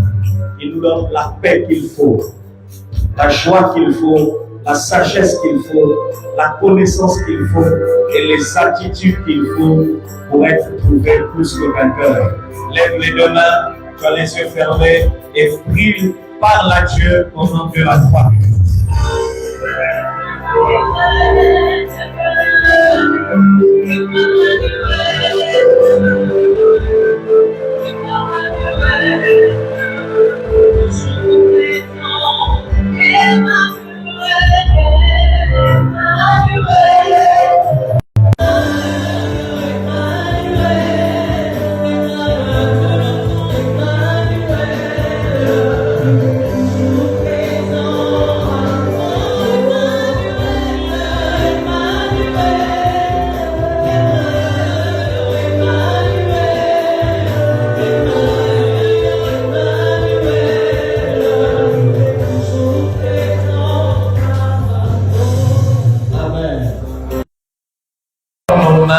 En direction de l'homme de Dieu.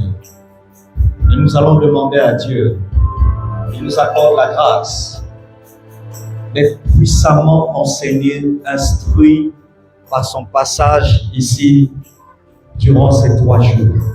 Élève la voix et demande au Seigneur de l'utiliser puissamment demain et après-demain. Prions le Seigneur.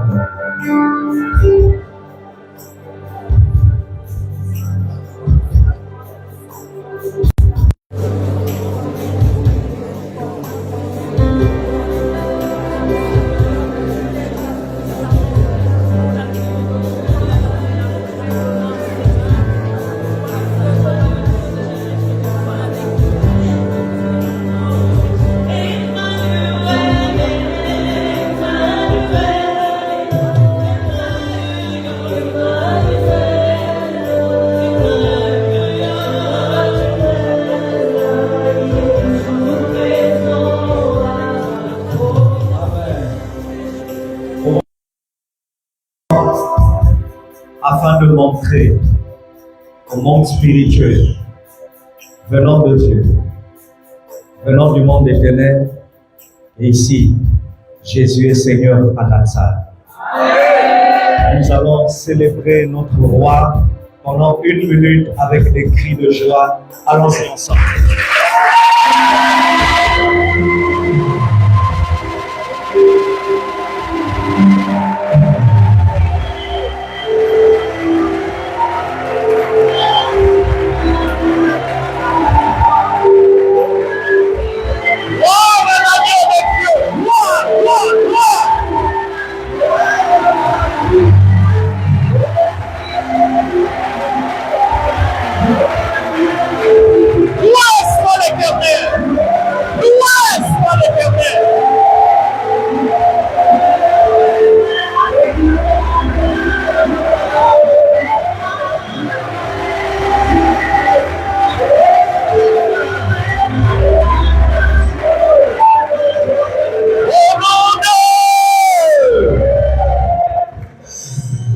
Va vers 5 personnes et dis à 5 personnes, ne te justifie plus jamais. Va dire ça à 5 personnes.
apporter dans la présence de Dieu nos dîmes et nos offrandes. Celui qui a apporté sa dîme, celui au sel, va en direction de maman. Asseyez-vous un instant. C'était-vous un instant. Et nous apporterons dans ce panier-ci. J'ai besoin d'une diaconesse ici.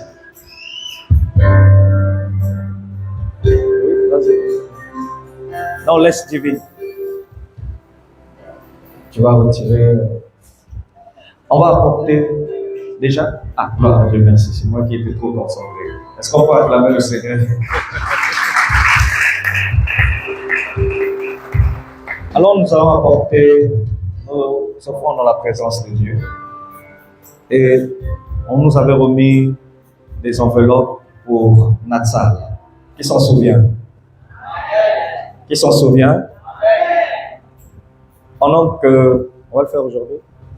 Ceux qui en ont déjà leur enveloppe, leur sémence pour Natsal, vous pouvez l'apporter et vous le déposer. On va le déposer où?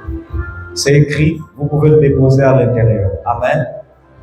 Et ceux qui n'ont pas, ne sont pas encore prêts pour leur enveloppe, vous apportez et vous déposez simplement vos offrandes ici. Et si tu n'as pas encore pris ton enveloppe, ta sémence pour Natsal, veuillez vous rapprocher. Dieu merci, tu peux te lever. Prévois déjà quelques enveloppes. Vous voyez ce frère et vous allez vers lui. Il vous remettra des enveloppes. Il y en a? Ah d'accord. Merci. Vous venez vers lui. Lèvons-nous. C'est un service à honorer, hein, lorsqu'on apporte dans la présence de Dieu. Lèvons-nous dans la présence de Dieu. Que tu aies ton enfant ou pas, tu es heureux. Tu tiens ton enveloppe, tu tiens ton enfant. Et je vais te demander de parler à Dieu en fonction de ce que tu vas apporter maintenant. Pendant 1 minute, tu parles au Seigneur. Et ensuite, je ferai la prière après que nous ayons apporté. Élève ta voix et parle au Seigneur sur ton enfant.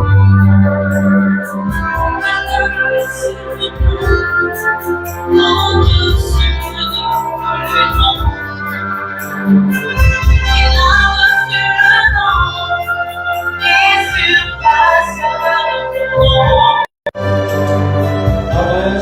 Nous pouvons apporter rapidement.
Nous célébrons et nous donnons grâce au nom de Jésus-Christ.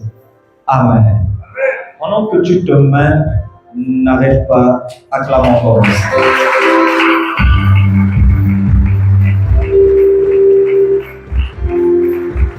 Amen.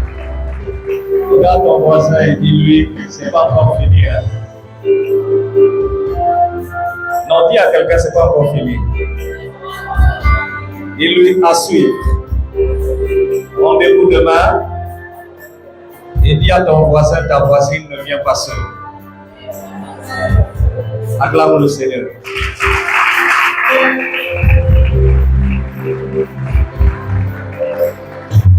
Amen. Tout le plaisir est pour nous ce soir d'avoir reçu durant ce culte qui tend à sa fin des éminents hommes de Dieu, et pas n'importe lesquels, mais des gens que Dieu a mandatés et qui ont une lourde et grande charge dans la nation. Je vous prie, avant que je les présente, on va encore célébrer Dieu avec nous.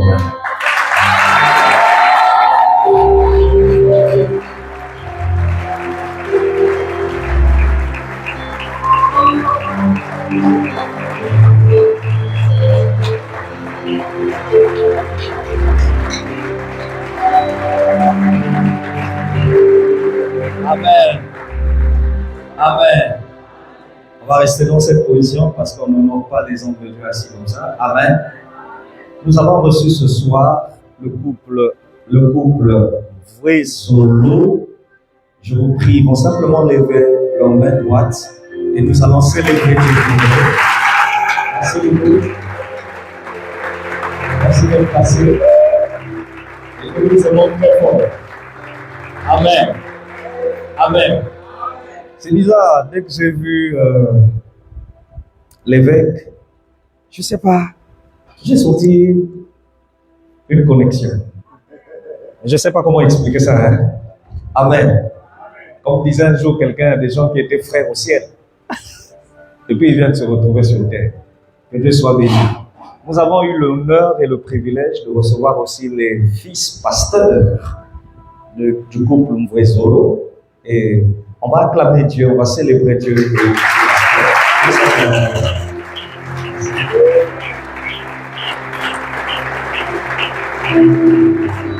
Amen.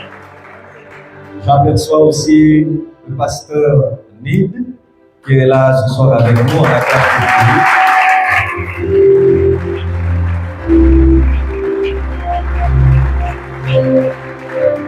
Alléluia. Je crois que l'apôtre est venu avec le pasteur. Apôtre, les fils. On va acclamer Dieu pour les fils de. Levez vos mains, les fils.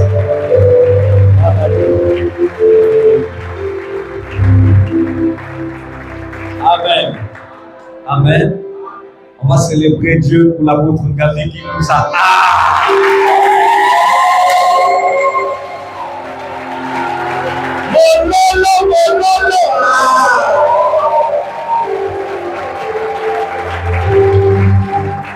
Amen.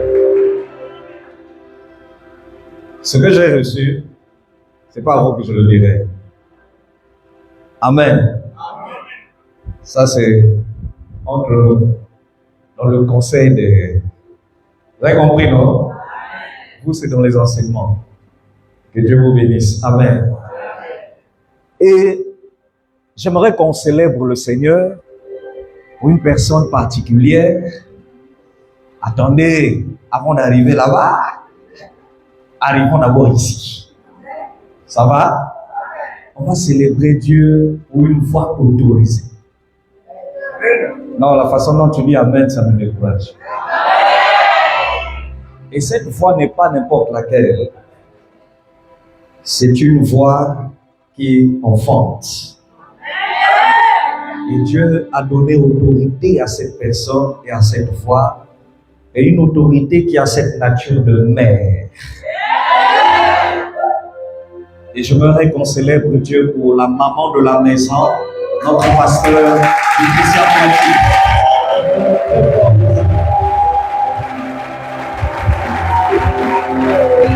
Acclame bien.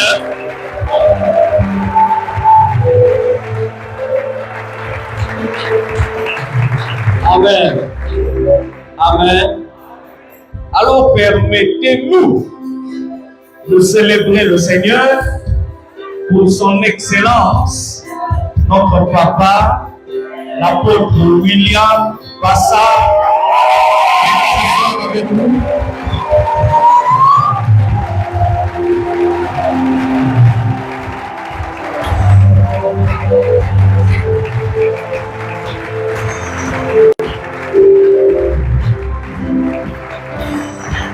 Amen. Amen. On le réserve pour bientôt. Il va dire des choses puissantes ici.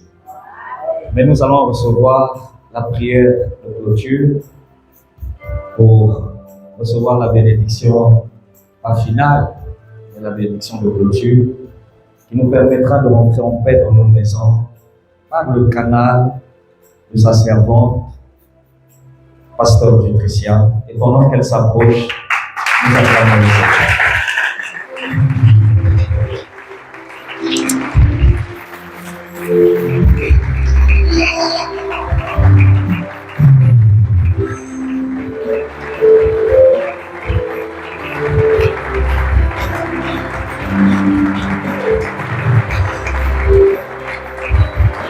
Alléluia.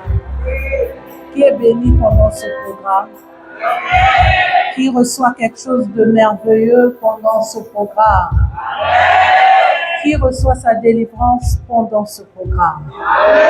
Alors nous allons lever nos mains et nous allons bénir le Seigneur. J'aimerais que toi-même, pendant 30 secondes, tu dises un mot, merci, à celui qui t'a visité ce soir, au Seigneur qui t'a fait du bien, au Seigneur qui a permis ces moments pour nous délivrer, pour nous faire du bien.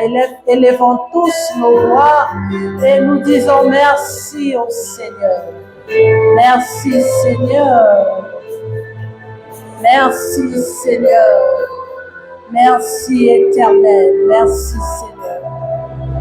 Alléluia. Alléluia. Au nom de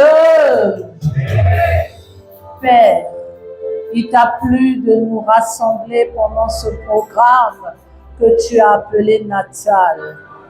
Seigneur, tu as voulu que ton peuple soit réuni pour libérer la vie de plusieurs, pour délivrer la vie de plusieurs qui étaient assis dans un confort, Seigneur, dans le but de détruire.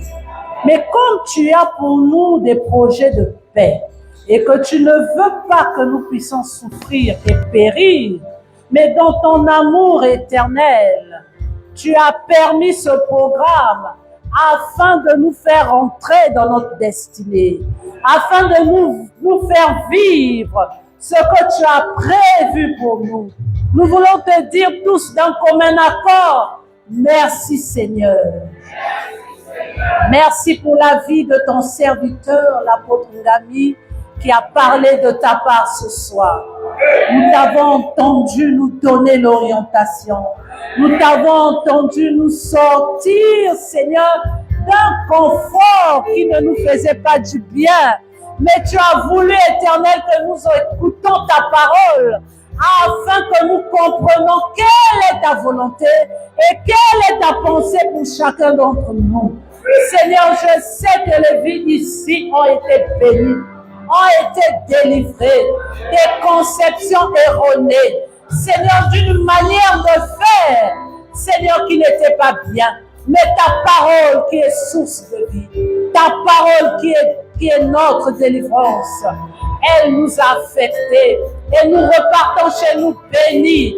Je déclare, Éternel, sous le manteau de mon Père spirituel ici présent, j'ai cité l'apôtre William Bassard et de son serviteur éternel, qui est l'homme que tu as placé à mes côtés, l'apôtre Habib Poiti, sous leur manteau. Je déclare que ce peuple soit béni. Je déclare que ce peuple soit couvert par le sang de Jésus, afin que personne, aucun esprit, en sortant de ces lieux, ne déforme cette parole. En sortant de ces lieux, ne détruise ce que Dieu a sémé. Mais la sémence qui a été plantée dans les cœurs, qu'elle germe afin de produire du bon fruit. Au nom de tous les petits démons qui se placent à l'entrée des carrefours, dans les ruelles, dans les avenues, dans le but d'attendre les enfants de Dieu qui vont sortir de ces lieux afin de les distraire pour détruire ce que l'Éternel a sémé. Je déclare que l'armée d'en haut les décale, les met hors d'état sortir, qu'il libère le passage, que votre chemin de retour soit aplani par le sang de Jésus. Allez en paix dans vos maisons. Le Saint-Esprit est avec vous et cette nuit même, il continue de vous parler et de vous visiter. Au nom puissant de la bénédiction de l'Éternel soit votre partage. Au nom de Jésus, nous avons ici crié et nous disons Amen. Soyez bénis.